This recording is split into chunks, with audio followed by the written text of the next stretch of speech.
वक्त हो चला है आज के समाचार पत्रों की सुर्खियों को जानने का। तो आइए चलते हैं सुप्रभात न्यूज डेस्क पर। Over to news desk.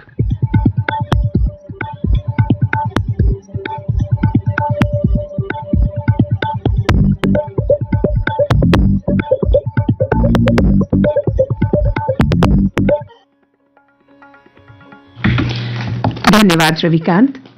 समाचार पत्रों की सुर्खियों के साथ आज मैं हूं न्यूज डेस्क पर रेडियो सखी माधवी। आज एक समाचार जो सभी समाचार पत्रों में पहले बड़े समाचार के रूप में प्रकाशित हुआ है, अलग अलग शीर्षकों के साथ ये पढ़ने को मिलता है।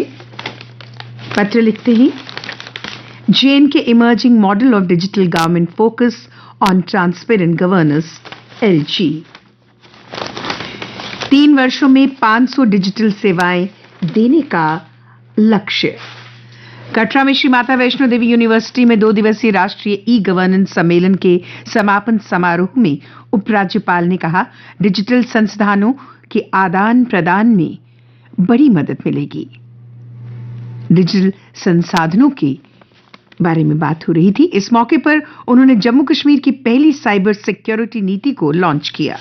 इस सिलसिले में हरियाणा सरकार से digital Jammu Kashmir version document पर हस्ताक्षर किए गए, जिसके तहत हरियाणा सरकार जम्मू कश्मीर में निवेश करेगी।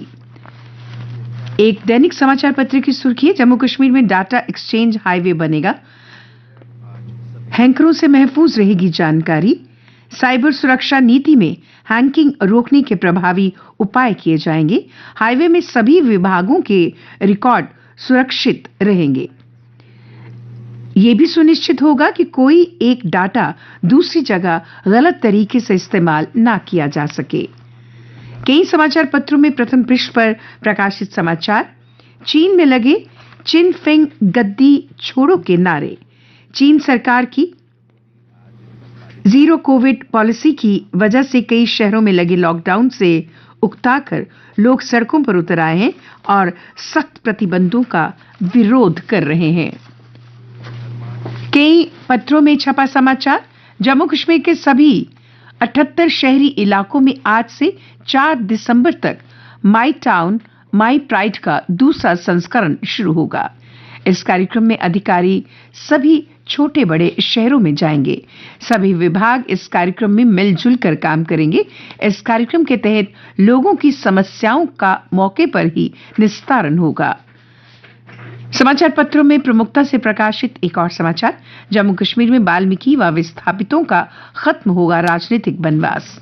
नई मतदाता सूचियों के प्रकाशन के साथ पहली बार विधानसभा चुनाव में मतदान व चुनाव लड़ने का अधिकार इन्हें मिला है। भारत पाकिस्तान सीमा पर शुरू की गई रिट्रीट सेरेमनी से सुचेतगढ़ इलाके को नई पहचान मिली है। ये स्थल पर्यटन मानचित्र में चमकने लगा है। यहां देश विदेश से पर्यटक पहुंच रहे हैं। ये बातें हरि सिंह घराने की बहू डॉक्टर रितु सिंह ने रिट्रीट सेरेमनी देखने के बाद कही। उन्होंने जवानों को भेंट किए उपहार। एक समाचार पत्र में प्रमुखता से प्रकाशित समाचार, 3 दशकों में पहली बार कम्युनिस्ट पार्टी की सत्ता को लोगों ने दी चुनौती। चीन में छात्रों ने भी संभाला मोर्चा। पुलिस और प्रदर्शनकारियों के बीच हिंसक झड़पें हुई। 1100 लोगों को गिरफ्तार किया गया। और अब अन्य समाचारों के साथ सीमा। धन्यवाद माधवी। अन्य समाचारों में पूर्व मुख्यमंत्री और PDP अध्यक्ष महबूबा मुफ्ती समेत 7 ex-MLA और 1 नगर पालिका पार्षद को अनंतनाग जिले की हाउसिंग कॉलोनी के सरकारी आवास 24 घंटे में खाली करने को कहा गया है। नगर निगम जम्मू की पहल महिलाओं को सशक्त बनाने के लिए ई-रिक्शा मुहैया करवाएगा और स्वरोजगार से जोड़ेगा। ये जानकारी नगर निगम के मेयर राजेंद्र शर्मा ने दी है। MM कॉलेज जम्मू में हिंदी नवलेखन शिविर के समापन समारोह में पद्मश्री जितेंद्र उधमपुरी ने युवा लेखकों का किया मार्गदर्शन और कहा, राष्ट्र को एकजुट करने में हिंदी की अहम भूमिका है।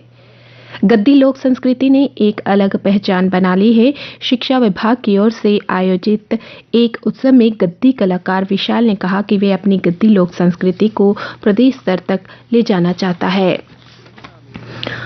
और अब खेल समाचार। फीफा वर्ल्ड कप 2022 मेक्सिको को हराकर अर्जेंटीना ने खोला खाता। उधर पहली बार जापान को मिली कोस्टारिका से हार। एशियाई यूथ चैंपियनशिप में भारत ने जीते 11 पदक, रवीना ने जीता स्वर्ण। वनडे मैचों की सीरीज में बारिश में धुला दूसरा वनडे। 12.5 ओवर में भारत ने बना लिए थे 79 रन।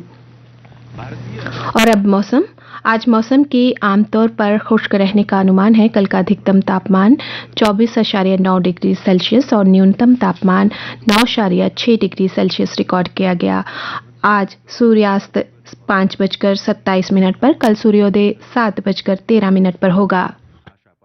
आयुष्मान खुराना, मानुषी चिल्लर सहित कई कलाकार भी समारोह में शामिल हुए। तेलुगु फिल्म के